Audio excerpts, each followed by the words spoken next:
मेरा आरोप एक ही है कि आज तक महाराष्ट्र में संदीपान भुमरे ने क्या 13, 14, 25 वाइन शॉप खरीदी करे वो मेरे को मालूम नहीं है। लेकिन सब लोग यही बात करते हैं कि वाइन शॉप खरीदी किया है। लेकिन मैं आज पुरावे से यहाँ पे सिद्ध कर रहा हूँ कि उसके फैमिली में, उनके परिवार में, उनके पत्नी के नाम पे 2 वाइन शॉप है, उनके सुनबई के ऊपर नाम पे 3 वाइन शॉप है, और मिनिस्टर होके भी जो code of conduct India Bharat सरकार का है, गृह मंत्रालय का है, उसका उन्होंने उल्लंघन किया है। उस उल्लंघन के हिसाब से उनका आज जो एमपी है वो उनका एमपी पद खारिज करना चाहिए। उन्होंने मिनिस्टर के पद का गैर वापर करके महाराष्ट्र शासन की पॉलिसी तक बदलाई। परमिट रूम का टैक्स 5% से आज 10% कर दिया। वो क्यों किया कि उन्होंने वाइन शॉप खरीदी किया है, वाइन शॉप को कोई वैट नहीं है, परमिट रूम को 10% वैट यहाँ पे लगा दिया करके वाइन शॉप का रेट बढ़ गया है। ऐसे अनेक मुद्दे पे, और मनी लॉन्ड्रिंग का एक विषय है, उनका उत्पन्न खुद का 2 करोड़ रुपए 10 साल का पिछले 10 साल से तो आज तक उनका उत्पन्न 2 करोड़ रुपए उनके प्रतिज्ञा पत्र में लिखा है। और उनके प्रतिज्ञा पत्र में ये भी लिखा है कि उन्होंने प्रॉपर्टी खरीदी की है 5 से 6 करोड़ रुपए की। फिर ये ऊपर का जो पैसा है ये कहाँ से आया है?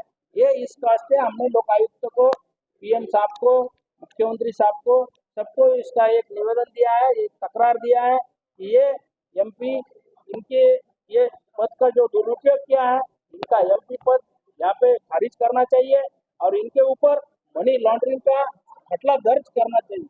इसकी सफल चौकसी होना चाहिए। इसके वास्ते हमने आज ये पत्रकार परिषद लिया। भुमरे साहब के नाम पे अभी तक तो मिला नहीं है वाइन शॉप। अपन महाराष्ट्र के सभी राज्य उत्पादन शुल्क के अधीक्षक एसपी को यहाँ पे माहिती अधिकार में पूछा है कि संदीपान भुमरे परिवार में ये महाराष्ट्र में कितने वाइन शॉप यहाँ पे दिए गए हैं, उसके मालूमात आपने को 8-10 दिन में मिल जाए। अभी जो 5 वाइन शॉप के अपने पास मालूमात है वो बारे में अपन बात कर रहे हैं।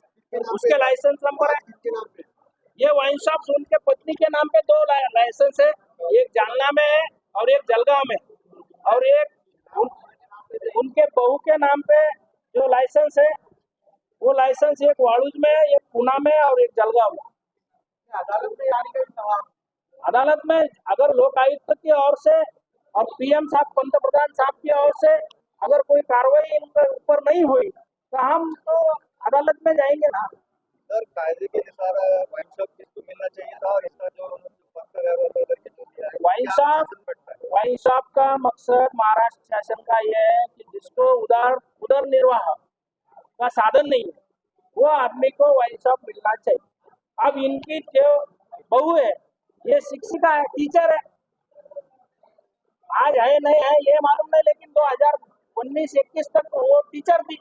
वो टीचर होके भी उन्होंने वाइन शॉप खरीदी की है, वो भी लोक सेवक में आती है। अगर लोक सेवक वाइन शॉप खरीदी कर नहीं सकता है और टीचर यहाँ पे क्लास नहीं ले सकता है बाहर, क्योंकि उसको महाराष्ट्र शासन पगार देता है, तो भी इन्होंने वाइन शॉप खरीदी की है। ऐसे बहुत मसले हैं, बहुत भ्रष्टाचार के मुद्दे हैं, लेकिन अपन आज वाइन शॉप के ऊपर ही उनके ये गलत तरीके से उन्होंने वाइन शॉप हस्तगत करे हैं। ये वाइन शॉप सब रद्द होना चाहिए। उन्होंने मंत्री पद का, एमपी पद का